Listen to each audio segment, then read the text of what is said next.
number 115. I had been driving for nearly 7 hours when the storm began. The clouds weren't just dark, they looked bruised, like the sky itself was wounded. Lightning lit up the road ahead, and each flash showed me the same stretch of highway that seemed to go on forever. I wasn't planning to stop until I reached my destination, but the rain was turning into sheets, and my wipers couldn't keep up.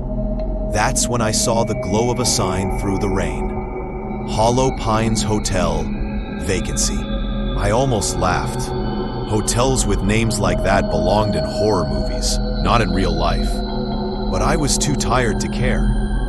I pulled off the exit and followed the narrow, winding road to the hotel's entrance. The building was old, 3 stories, the kind of place that looked like it had seen better decades. The windows were tall and narrow, each with yellow light spilling through rain-speckled glass. The parking lot was nearly empty. Inside, the lobby smelled faintly of dust and something floral, like old perfume. The woman at the front desk looked up from a ledger, yes, a ledger, not a computer, and smiled politely. "You have a room for the night?" she asked, voice soft. "Yes," I said, "just one night." She slid the ledger toward me. "Sign here, please."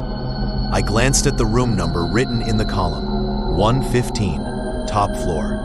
While she handed me the key, an actual brass key on a leather fob, she added, "Elevators at the end of the hall. The 3rd floor is very quiet." Something in the way she said that made me hesitate. But I brushed it off, mumbled thanks, and headed for the elevator. The room 115, was at the very end of the hallway. The carpet muffled my steps, and with each one, I felt more isolated. When I reached the door, I unlocked it and stepped inside. It was normal, at least at first glance. A queen bed, a dresser with a mirror, a nightstand with a lamp, heavy curtains drawn across a tall window. The air smelled faintly musty, like the room had been closed up for too long. I tossed my bag on the bed and went to pull back the curtains. The rain streaked down the glass in jagged lines, distorting the view of the parking lot below. That's when I noticed something strange. The window lock was broken. Not broken like snapped, broken like someone had bent it from the outside. The first signs, I tried to tell myself it was nothing. Old hotels had old windows. I unpacked, set up my laptop, and called room service for coffee. They told me the kitchen was closed for the night, so I sat on the bed, scrolling on my phone, when I heard it. A knock. Not on my door, on the wall. 3 knocks, slow, from the side where there shouldn't have been another room, because I was at the very end of the hall. I froze. The knocks stopped. A minute later, the air in the room felt colder. Not the usual air conditioner kicked on cold. This was the kind of chill that sank into your bones. I pulled the blanket around me and tried to ignore it. But then I noticed the mirror. It was directly across from the bed, and in the dim light, I swore the reflection looked wrong, like the angle was slightly off. Escalation. Around 10 p.m., the TV turned itself on. Static. I grabbed the remote and shut it off. Not 30 seconds later, it clicked back on. When I unplugged it entirely, the static sound didn't stop. It was coming from the wall. I pressed my ear to the wallpaper. Beneath the hiss, there was another sound, whispering.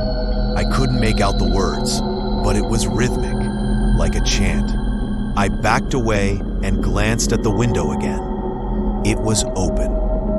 I know I didn't open it. The curtains swayed gently, though there was no wind.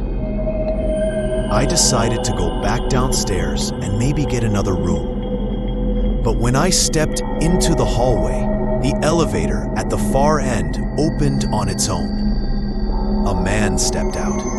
At least, I think it was a man. He was tall, dressed in a dark suit that looked decades out of style, and his skin had a strange gray tone. His eyes were deep-set, shadowed. He walked toward me without looking up, hands at his sides.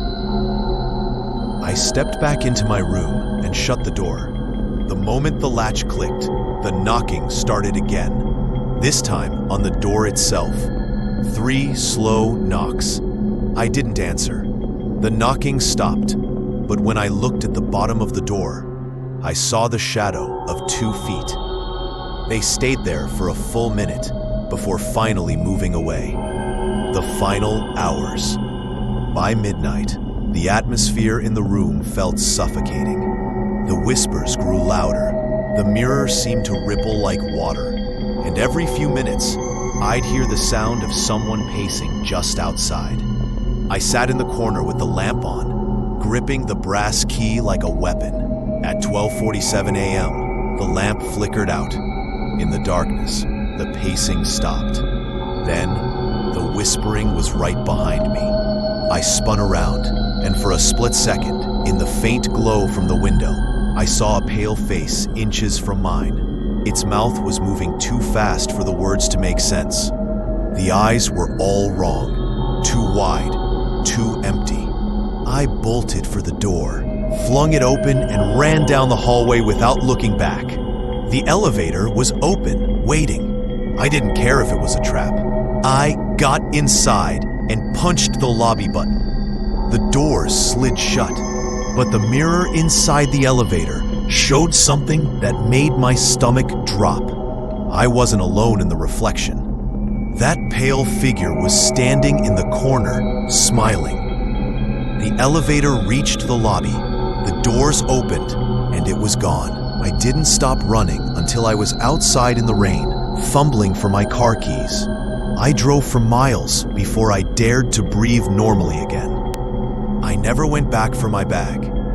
The hotel later claimed there was no room 115. They said the top floor was closed for renovations. But I remember the key in my hand, the smell of the room, the whispers. And sometimes, when I'm driving at night and pass an old hotel, I feel the same cold air on my skin, as if I never really left room 115.